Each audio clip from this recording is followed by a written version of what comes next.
अस्सलाम वालेकुम। आज का हमारा टॉपिक है माइक्रो इकोनॉमिक्स। जैसा कि आप लोग जानते हैं कि माइक्रो का मायने है स्मॉल, और इसी तरह माइक्रो इकोनॉमिक्स में हम क्या करते हैं, स्मॉल स्टडी जो होती है इकोनॉमिक्स के, जो छोटे छोटे यूनिट्स हैं, छोटी छोटी इकाइयों की जो स्टडी होते हैं, उसको आप कहते हैं माइक्रो इकोनॉमिक्स। तो micro economics is the branch of economics that studies small economics units and parts of an economy. Economy की छोटे छोटे जो जुज़ हैं, पार्ट्स हैं, उनकी स्टडी को हम क्या कहते हैं, माइक्रो इकोनॉमिक्स कहते हैं। माइक्रो इकोनॉमिक्स के अंदर हम क्या करते हैं कि सारिफ का रवैया पढ़ते हैं, इसके बाद हम फर्म पढ़ते हैं, इसमें गवर्नमेंट का बिहेवियर पढ़ते हैं। तो स्मॉल लेवल के जो स्टडी होती है इकोनॉमिक्स की, उसे हम माइक्रो इकोनॉमिक्स कहते हैं। माइक्रो इकोनॉमिक्स के अंदर जो हमारे पास मेजर टॉपिक्स होंगे, सबसे पहले हम इसमें पढ़ते हैं थ्योरी ऑफ कंज्यूमर बिहेवियर। सारिफ के रवैया क्या होगा, सारिफ के रवैये को हम स्टडी करते हैं। और सारिफ के रवैये में हम ये पढ़ते हैं कि ह्यूमन वांट्स क्या हैं, इंसान की ख्वाहिशात क्या हैं, उसके रिसोर्सेज क्या हैं, और इसके अलावा लॉज, यूटिलिटी क्या है, यूटिलिटी के कानून क्या हैं, इसके अलावा कंज्यूमर की डिमांड क्या है, और इसके अलावा सप्लाई क्या है। ये सारी चीज़ें हम पढ़ेंगे। जो फर्स्ट जो मेजर टॉपिक है माइक्रो इकोनॉमिक्स का, थ्योरी ऑफ कंज्यूमर बिहेवियर, उसके अंदर जो है स्टडी की जाती है।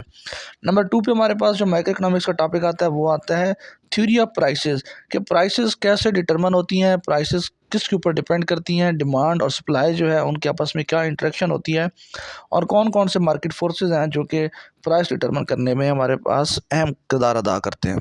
तीसरा पॉइंट हमारे पास ये है कि माइक्रो इकोनॉमिक्स के अंदर हम प्रोडक्शन की थ्योरी पढ़ते हैं। पैदावार की जो थ्योरी है, पैदावार की जितनी तमाम थ्योरीज हैं उसको स्टडी करेंगे। इसमें ये हम पढ़ते हैं कि प्रोडक्शन किस चीज़ की करनी है, इसके अलावा प्रोडक्शन करने में हमारे पास कम्बिनेशन ऑफ फैक्टर्स जो है वो कौन कौन से होते हैं, क्या हम उसमें लेबर ज़्यादा यूज़ करेंगे, क्या हम उसमें मशीनरी ज़्यादा यूज़ करेंगे। फिर लॉज ऑफ रिटर्न जो है वो इसमें स्टडी करेंगे कि लॉज रिटर्न क्या होते हैं, कि कोई चीज़ हम कितनी इकाइयों में यूज़ करते हैं तो उनका हमें मार्जिनल फ़ायदा क्या मिल रहा है। तो ये सारी स्टडी जो है बेसिकली ये माइक्रो इकोनॉमिक्स का टॉपिक है।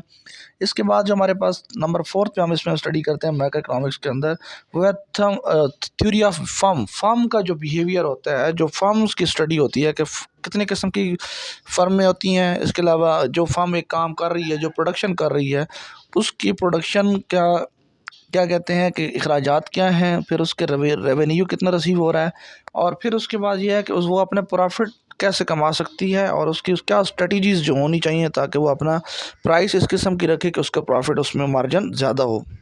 नंबर 5 पे हमारे पास इसमें हम स्टडी करेंगे theory of distribution of income, कि इनकम की तकसीम कैसे होती है। हम ये जैसे कि आप लोग जानते हैं कि हमारे पास 4 फैक्टर्स ऑफ प्रोडक्शन है, लैंड, लेबर, कैपिटल, और आपके पास मशीनरी जो होती है, एंटरप्रेन्योरशिप। तो बात ये है कि ये इन चीज़ों की तमाम की जो रेंट है, या वेजेस हैं, या इंटरेस्ट है, या प्रॉफिट है, ये कैसे डिटरमिन होगा, और इनका कौन सी प्राइसेस जो हैं वो कैसे जो फिक्स की जाएंगी। तो इस चीज़ की जो स्टडी है वो भी हम माइक्रो इकोनॉमिक्स के टॉपिक में पढ़ते हैं। तो माइक्रो इकोनॉमिक्स जो है एक स्मॉल लेवल पे इकोनॉमिक्स की स्टडी होती है, और मैक्रो इकोनॉमिक्स वो डिफरेंट है, वो हम अगली क्लास में पढ़ेंगे। उम्मीद है कि आपको मैक्रो इकोनॉमिक्स की समझ आ गई होगी। अगर कोई चीज़ पूछनी हो तो आप मुझसे पूछ सकते हैं। अल्लाह हाफ़िज़।